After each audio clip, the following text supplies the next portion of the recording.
تحریک انصاف کے دوستوں نے ہم سے رابطہ کیا تھا کہ حفیظ شیخ صاحب اور فوزیہ صاحبہ جو اسلام آباد کی نشستوں سے حکومت کے امیدواران ہیں وہ آنا چاہ رہے ہیں ہمارے صدر دفتر. تو ہم نے کہا بالکل وہ تشریف لائے, ہم ان سے ملے بھی, استقبال بھی اچھا کیا, اور پھر گفتگو ہوئی سیاسی امور کے اوپر. جو تحریک انصاف کا اور ایم کے پاکستان کا معاہدہ ہے اس کے کئی نکات زیر بحث آئے, اور جن میں سے کچھ پر بات تھوڑی سی آگے بھی بڑھی اور ہم نے آج میڈیا میں بیان بھی کیے.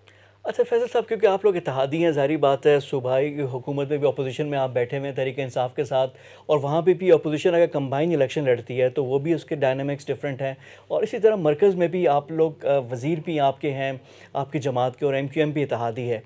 اب یہ جو ہے حفیظ شیخ کا اس طرح آنا اور بات کرنا، کیا حکومتی ٹیم میں کوئی گڑبڑ ہلچل مچی ہوئی ہے، کوئی پریشانی ہے کہ یوسف رضا گیلانی اپسیٹ کر سکتے ہیں کہ جو اتنے اگریسو ہم دورے دیکھ رہے ہیں؟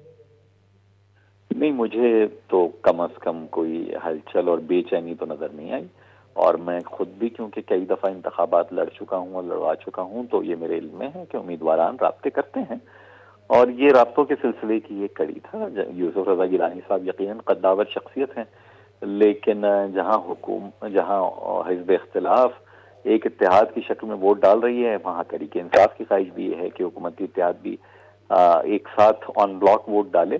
تو اسی سلسلے کے لیے وہ آج ہمارے پاس بھی آئے ہیں, دیگر جماعتوں کے پاس بھی گئے ہیں, اور دیکھتے ہیں کیا فیصلہ ہوگا. بظاہر تو عددی اکثریت حکومت کے ساتھ ہے.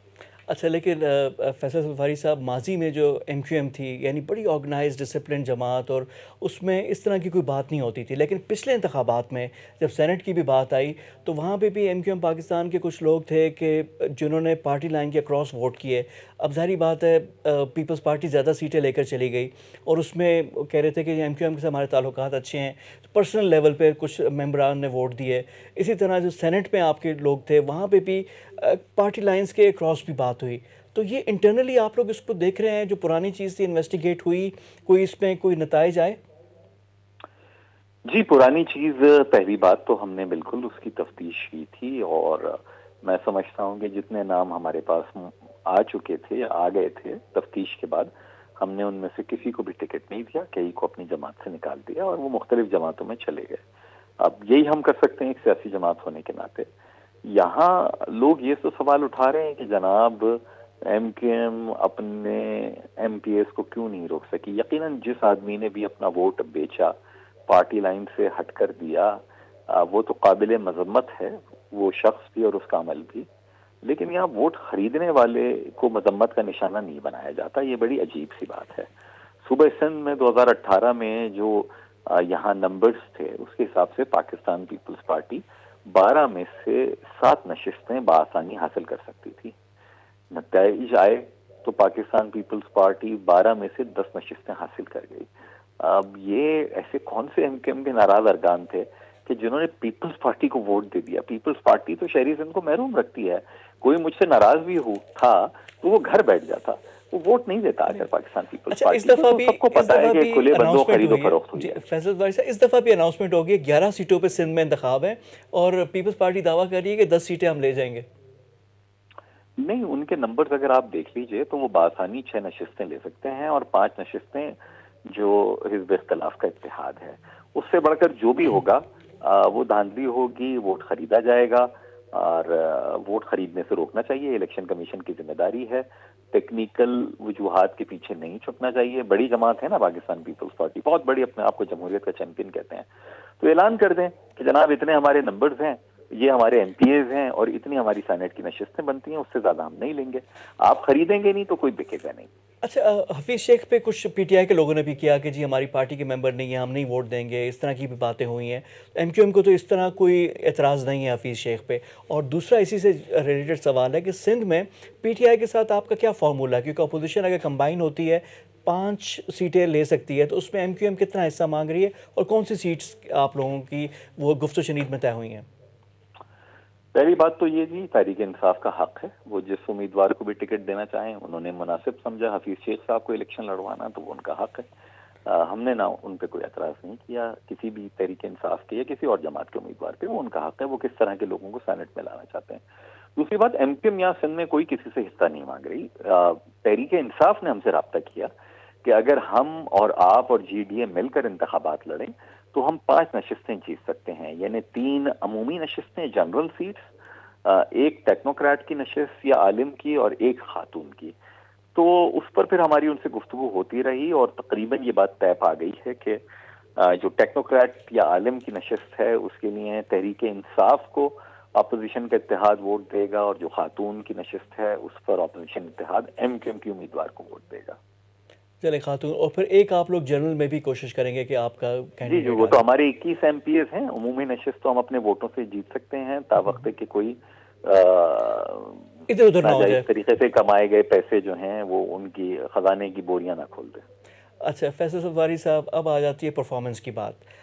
ظاہری بات ہے آپ سندھ میں آپ سیاست ایم کیو ایم کی میجر جو ہے وہاں پہ ہے، پی ٹی آئی بھی کراچی سے بڑا مینڈیٹ لے کر گئی، لیکن جو سندھ میں جو آپ لوگ کرٹیسائز بھی کرتے ہیں پیپلز پارٹی کی گورنمنٹ کو، 3 حلقوں پہ ضمنی انتخاب ہوئے صوبائی اسمبلی کے اور overwhelming majority Peoples Party لے کر چلے گئی. تو یہ پھر آپ لوگوں کو بھی کوئی نظر ثانی کی ضرورت ہے. ملیر، سانگھڑ اور پھر عمر کوٹ میں، یہ 3 جگہوں پہ اب یہ جو رزلٹ ہیں کتنی ویک اپ کال ہے اپوزیشن کے لیے؟ میرے خیال میں دیکھیے ضمنی انتخابات میں تو بچپن سے ہی سیاست کر رہا ہوں. میں نے تو نہیں دیکھا کہ کوئی 10-15% سے زیادہ کبھی ایسا ہوا ہو کہ وہاں جو موجود وہاں کی حزب اختلاف ہو وہ نشست جیت سکے. حکومت کے ہی بہت بڑی تعداد میں جیتنے کے امکانات ہوتے ہیں. ہوا کیا ملیر میں؟ پہلی بات تو یہ ہے کہ یہ ملیر دیہی کی نشست ہے، اس میں شہری علاقہ 20% سے زیادہ نہیں ہے.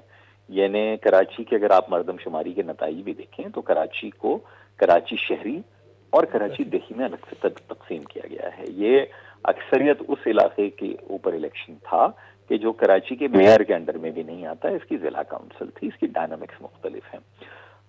یہاں پر ایم کیو ایم نے جتنے ووٹ عام انتخابات میں لیے تھے ہمیں قطعاً اتنے یا اس سے زیادہ کی توقع نہیں تھی. اس کے 50% ووٹ لیے کیونکہ ٹرن آؤٹ بھی 50% سے بھی کم تھا عام انتخابات کے. حیرانی یہ ہونی چاہیے آپ کو تجزیہ کرتے ہوئے کہ انوکھا ضمنی انتخاب ہے کہ ٹرن آؤٹ تو عام انتخاب سے بہت کم ہے. تحریک انصاف کے بھی ایم کیو ایم کے بھی ووٹ اسی تناسب سے کم ہوئے ہیں جس تناسب سے ٹرن آؤٹ کم ہوا ہے. لیکن پاکستان پیپلز پارٹی کے ووٹ عام انتخابات سے بھی کہیں زیادہ بڑھ گئے. یعنی ایسا کیا انہوں نے جادو اور چمتکار وہاں پر کیا ہے ان حلقوں میں کہ جہاں سے شکایات آ رہی تھی ہماری خواتین پولنگ ایجنٹس کو بھی مارا گیا، دھمکیاں دی گئیں، وہاں فائرنگ کے واقعات ہوئے، ٹھپے لگانے کی ویڈیوز آئیں، یہ سب کچھ ہوا ہے یہاں پر. اور سانگڑ وغیرہ کا مجھے علم نہیں، لیکن بہرحال وہ پاکستان پیپلز پارٹی کی روایتی نشستیں تھیں. آج سے 1.5 برس قبل کراچی کے علاقے لانڈھی میں جو کراچی شہری کی نشست ہے وہاں پر ضمنی انتخاب ہوا. پاکستان پیپلز پارٹی کے امیدوار کی ضمانت ضبط ہو گئی. آپ میں سے کسی نے یہ نہیں سوال اٹھایا کہ کیا سندھ حکومت اتنی غیر مقبول ہے کہ اس کی ضمنی انتخاب میں ضمانت ضبط ہوگی؟ نہیں، کیونکہ وہ روایتی seat M Q M Pakistan seat ہے کی اور اور ایم یہ کیو ایم جو نے اوور پیپلز ویلمنگ پارٹی کی میجارٹی سیٹیں کی تھیں، جیت لی. اور جتنا پیپلز پارٹی نہیں تھا، اگر آپ اتنا زیادہ نہ بھی جیتتے، اتنے ووٹ نہ لیتے، پھر بھی جیتتی ان کی. لیکن آپ جی کے آرگومنٹ کو لے کر اگر جو خیبر پختونخوا اور پنجاب میں پھر تحریک انصاف کو نہیں ہارنا چاہیے تھا؟ نہیں، ایک نشست میرے خیال میں نوشہرہ کی جو ہے نوشہرہ کی وہ ان اور کے لیے وزیر سرپرائز ہے. آباد ان کی کا جی اپنا جو پنجاب ہاؤس ہے سے. وہ آرڈر میں نہیں ہے. اگر جی تحریک انصاف کا اگر سابق وزیر اعلیٰ اور ان کے بھائی کے جھگڑے اور وہ خود مسلم لیگ میں ان کے کیمپ میں جا کر بیٹھ گئے ہیں جو کل تک صوبائی وزیر تھے، تو اس پر تو کوئی کامنٹ میں کیا کر سکتا ہوں. باقی یقیناً تحریک انصاف ہو یا ایم کیو ایم ہو یا مسلم لیگ یا پیپلز پارٹی، ساری جماعتوں کو انٹروسپیکشن کی ضرورت ہوتی انٹروسپیکشن ہے. کی ضرورت ہوتی ہے. اچھا فیصل سفاری صاحب، ایم کیو ایم پاکستان کدھر اسٹینڈ کرتی ہے جو اوپن بیلٹ والا معاملہ ہے کہ جی سینٹ کے انتخابات جو آئین میں درج طریقہ کار ہے اس کے مطابق ہونے چاہیے، یا جو اب آرڈیننس بھی آ گیا اور سپریم کورٹ پہ کیس بھی ہے کہ open ballot? M Q M Pakistan کا موقف؟ دیکھیے جو ایم کیو ایم پاکستان بہت واضح ہے کہ آئین سازی وہ پارلیمان کا حق ہے. آئین بنانا، آئین میں ترمیم کرنا پارلیمان کا حق ہے. لیکن ہم یہ بھی جانتے ہیں کہ آئین کی تشریح کرنا وہ سپریم کورٹ کا حق ہے. مثال کے طور کے اوپر آئین میں آرٹیکل 63(1)(c) بہت پہلے سے موجود تھا، لیکن افتخار چودھری صاحب نے جب تک مقدمہ نہیں اٹھایا اس وقت تک دوہری شہریت کے حامل افراد اور خواتین وہ رکن پارلیمان بنتے رہے. حالانکہ آئین میں موجود تھا آرٹیکل 63(1)(c) جو پہلے تھا وہی آج بھی ہے.